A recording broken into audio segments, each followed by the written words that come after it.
Hello guys, so it's that time again of the week where we read a scary story. Now, I've picked two because these ones are kind of short, so I picked two stories to read. And the first one is called Dare.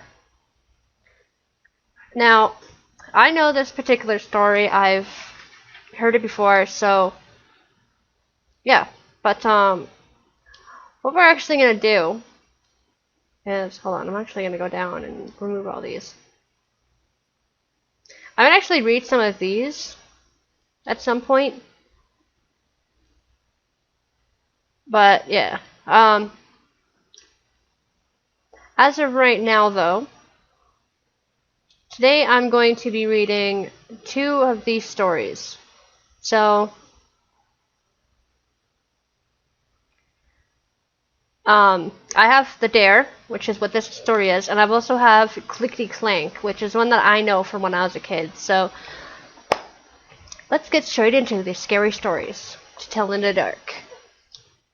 One night, in a small American town, a young girl threw a party and invited all of her friends from school. There was a large group of boys and girls, and as the night went on, they began telling scary stories. One boy said he heard an urban legend about an old graveyard that was located near the girl's house. According to the story, an old woman has been buried in the middle of the cemetery there, and there was rumors that she was a witch. They said if somebody stood on her grave at midnight, she would grab them and drag them down to hell.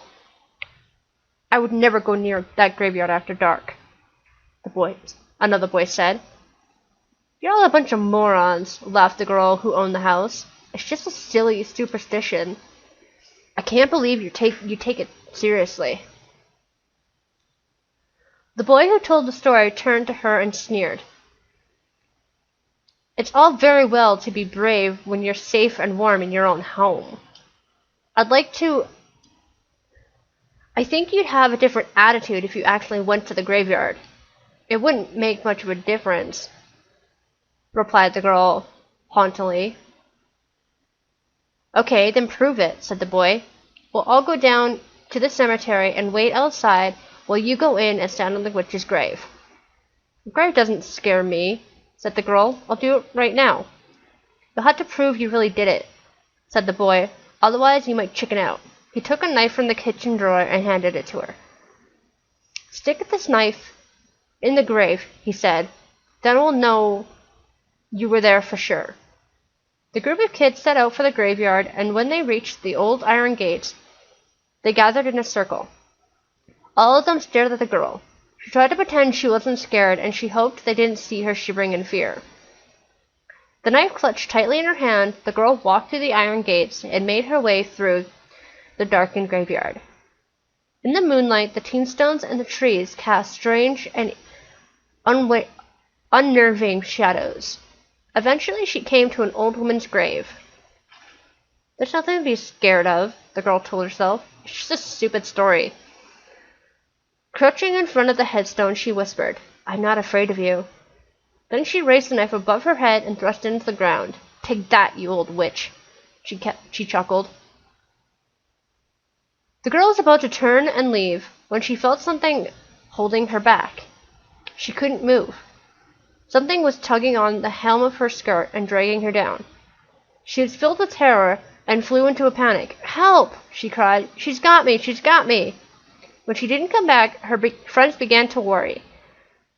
After a while, they cautiously entered the graveyard to look for her. They found her sprawled across the old woman's grave. She was dead, and her face was cold in a silent scream. Without realizing it, she had plunged the knife through her skirt and pinned it to the ground. That was what was holding her back. The poor girl had been so frightened that her heart gave in and she died of fright. Yep. That's kind of unnerving. So, I don't know what to say about that. She killed herself by being scared. Okay, next story is Clickety Clank. Now, I grew up with this story. I know this one. Me and my friends used to tell each other this all the time. This is one of my personal favorites. And it's not very long, but yeah, it's a good story, so. There was a lonely old woman who got sick and eventually died. She had no family and no close friends, so her neighbors got together and dug a grave for her. They asked the undertaker to make a coffin for her, and they dressed her up in her best clothes and laid the body out in her living room. When the old woman died, her eyes were wide open, staring at everything and seeing nothing.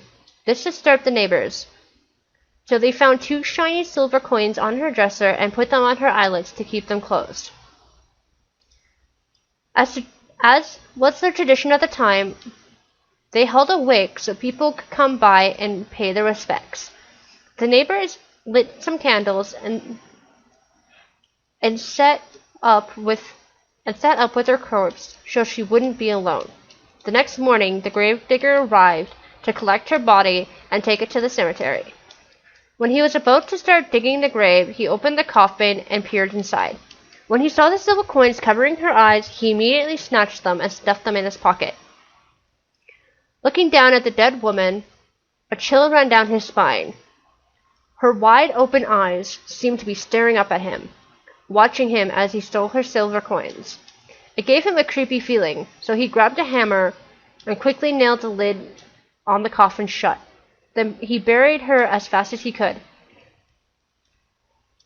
When the gravedigger got home, he put the 2 silver coins in a tin box and shook it, listening to the rattling sound. Try as he might, he couldn't forget those eyes staring at him. He placed the tin box on his mantelpiece. That night, it grew dark, and the wind started blowing. The storm shook the house and rattled the windows. A cold wind whispered through the cracks in the walls and down the chimney.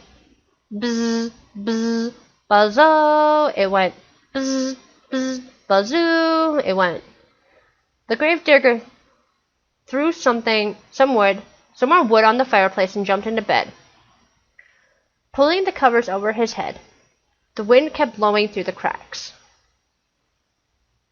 Busy, busy, bazoo, it went. Busy, busy, bazoo, it went. I don't like doing those. The fire flared and flickered and cast evil-looking shadows on the walls.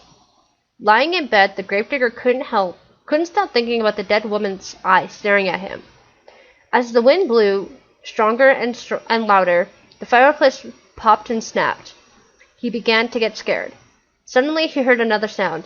Clickety-clank. Clickety-click. Clickety-click. It went clickety-clink. Clickety-clink. It was silver dollars rattling in the box. Hey, he shouted the gravedigger, who's stealing my money? But all he could hear was the wind blowing.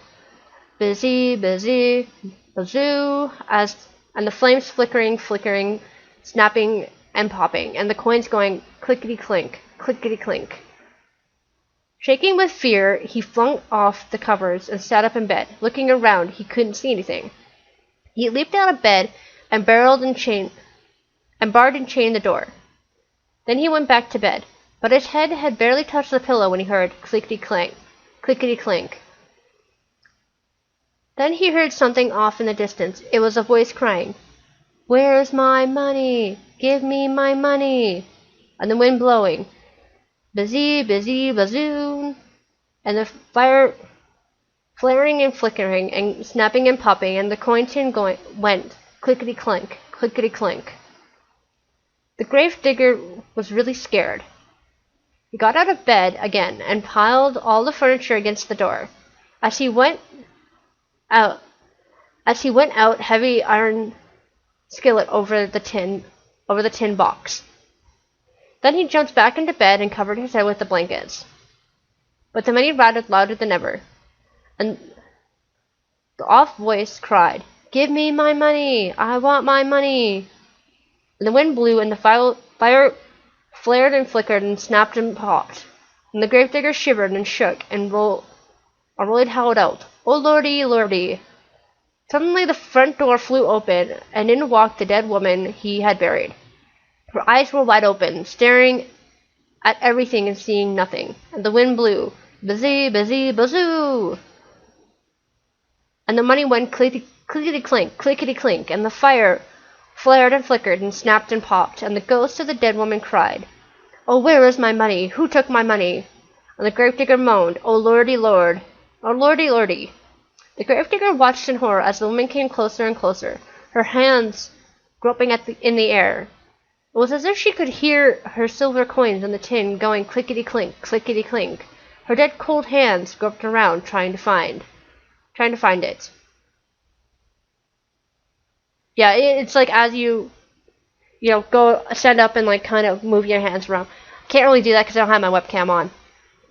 The wind went busy, busy, bazoo, and the money went clinkety-clink, clinkety-clink, and the fire flickered and flared and flickered, and snappled and popped, and the gravedigger shivered and shook and moaned, "Oh, lordy, lordy!" And the woman cried, "Give me my money! Who's got my money?" And suddenly she jumped on the man and screamed, "You've got my money!" Can't really do that with like the jump scare thing, but hey. Yeah. Clickety clink, guys. Kind of creepy, I don't know. But yeah. Well, that's the story. Like I said, these are kind of like unnerving stories, but they're not really scary. But there are some like down on the side here that I actually want to see. Like that's going. This is one of them. Look at Me is a scary true story about a teenage boy who has a creepy encounter on one stormy night when his parents go and leave him home alone. So yeah, this is one that I want to read. Let's actually read this now, shall we? This isn't very long, so yeah. One evening, when I was in my junior high year of high school, my mom and dad went out, leaving me home alone. I had a lot of homework to do, so I spent the whole evening sitting at my desk in my bedroom. My parents left the house around 6 p.m. While I was doing my homework, I put on my headphones and listened to loud music. There was a big storm that night, and my desk was facing the window, so I could see the rain and lightning outside. My parents got back around 11 p.m. When I saw their car drive up, I took off the headphones as soon as my mom opened the front door and came inside. I heard her shout my name. "What on earth happened in here?" she demanded in an angry voice. Confused, I ran downstairs. My mom was standing in the hallway with a furious look on her face. She pointed at the floor and yelled, "Was this you?" I looked down and saw the carpet was covered in muddy footprints. "I have no idea how those got there," I said. "I spent the whole night at my desk doing my homework." As I watched, the look on her face changed from anger to confusion and then to fear. We both realized at the same time. Somebody must have been in the house. We followed the trail of footprints, trying to make sense of the whole situation. They started at the back door, which we usually left unlocked. Then we noticed something else. The footprints started at the back door, but there was no trail of footprints leaving through the back door. All of a sudden, we heard something loud, pounding noise that echoed throughout the house. Then the sound of the front door wrenching open and slamming shut again. Wham! We all ran into the garage and locked the door behind us. My mom took out her cell phone and called the police. "Please, come quickly," she shouted. "Somebody's in our house." After what seemed like hours, a patrol car arrived with 2 police officers, a male and a female. One officer stayed with us in the garage while his partner went through the house, searching it room by room. When she came back, the female officer told us that there was no one in the house, and it was safe to go on. We were all breathing a sigh of relief. She asked, "Whose bedroom is upstairs on the left?" My parents looked at me. "It's mine," I told the officer. She asked us to follow her.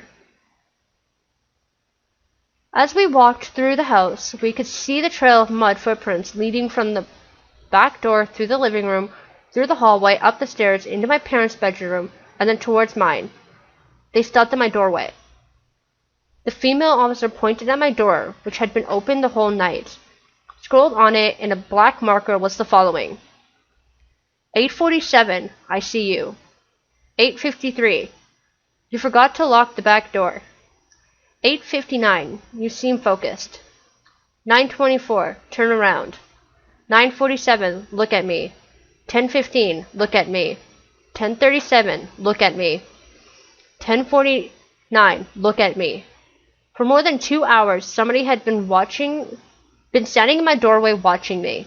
To this day, I shudder to think what would have happened if I had turned around. That's kind of creepy.